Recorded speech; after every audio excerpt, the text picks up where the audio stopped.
Bismillahirrahmanirrahim. Assalamualaikum anak-anak. Hari ini kita akan belajar mengenai musyawarah di tematik 3C subtema 1. Adapun tujuan pembelajaran materi kali ini yaitu siswa mampu mengetahui arti penting melakukan musyawarah dan memahami pentingnya sikap saling menghargai dalam kegiatan musyawarah. Musyawarah berasal dari bahasa Arab yaitu syawaro, yang artinya berunding atau rembukan atau mengajukan sesuatu. Musyawarah adalah suatu kegiatan membahas, memecahkan masalah, mengambil keputusan secara bersama-sama dengan tujuan untuk mencapai kesepakatan atau mufakat. Musyawarah akan menghasilkan suatu keputusan yang sudah disepakati oleh seluruh anggota musyawarah. Keputusan tersebut harus dilaksanakan dengan penuh tanggung jawab oleh seluruh anggota musyawarah. Tahukah kamu, pelaksanaan kegiatan musyawarah itu merupakan sikap yang sesuai dengan sila Pancasila, yaitu sila keempat yang berbunyi, kerakyatan yang dipimpin oleh hikmat kebijaksanaan dalam permusyawaratan perwakilan dan memiliki lambang kepala banteng. Sebenarnya apa sih tujuan dari musyawarah? Tujuan dari musyawarah adalah untuk mencapai kesepakatan bersama dari seluruh anggota dan menyelesaikan masalah atau persoalan atau kesulitan yang dihadapi.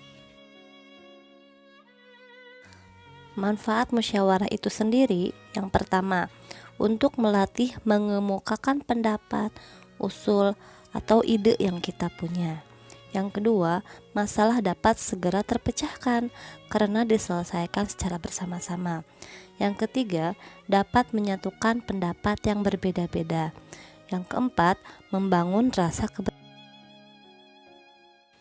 Yang kelima, dapat menghindari prasangka dan pertengkaran.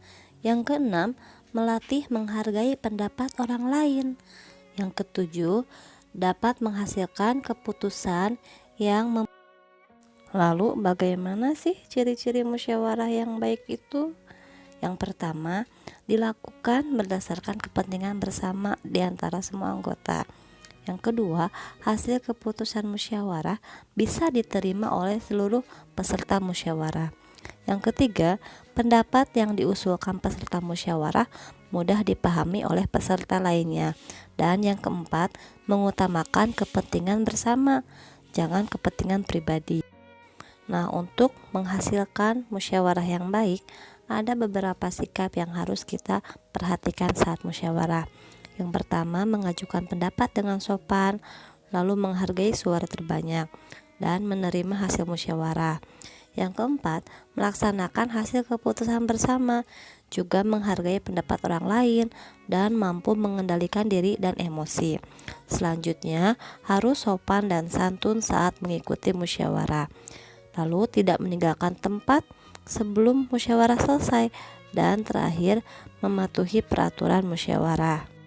Dalam sebuah kegiatan musyawarah, seluruh peserta musyawarah diperbolehkan untuk mengeluarkan pendapat. Namun, ada cara-caranya bagaimana kita mengeluarkan pendapat yang baik.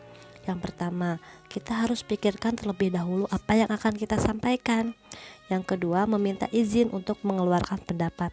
Misalnya, Bu Guru, saya mau izin mengeluarkan pendapat menurut saya, lalu sebutkan pendapat kamu.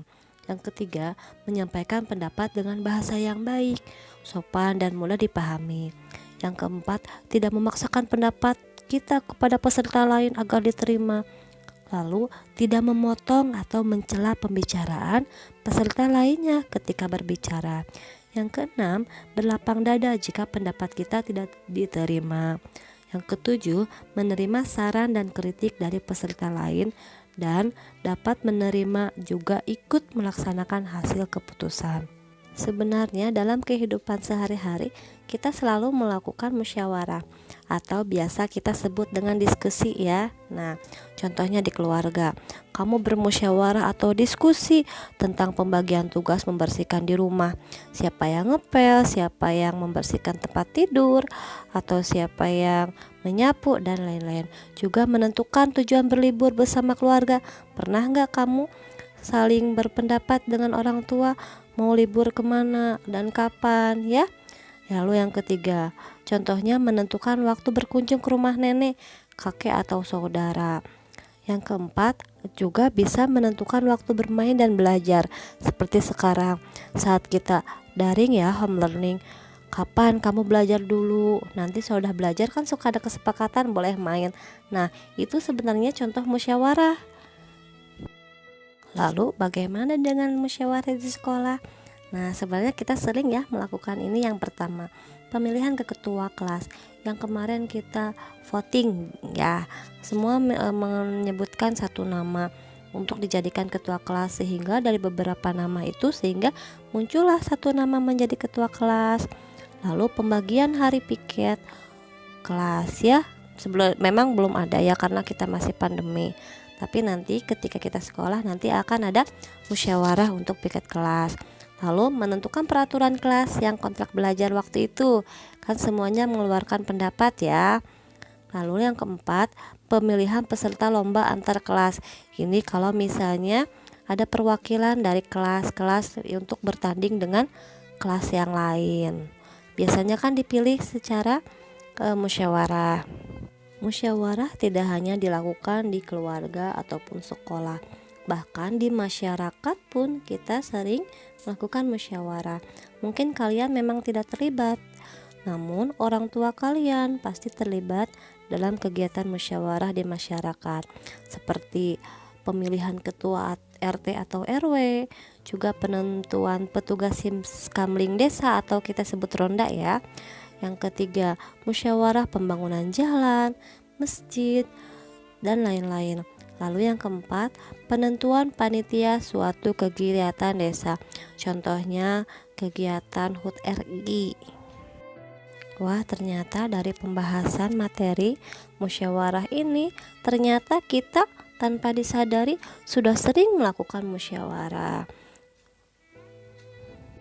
Baiknya dalam melakukan sesuatu atau memutuskan sesuatu, ada langkah lebih baiknya kamu bermusyawarah dulu, meminta pendapat terhadap orang tua, saudara, atau keluarga yang lainnya ya, agar mendapat solusi atau jalan keluar yang terbaik.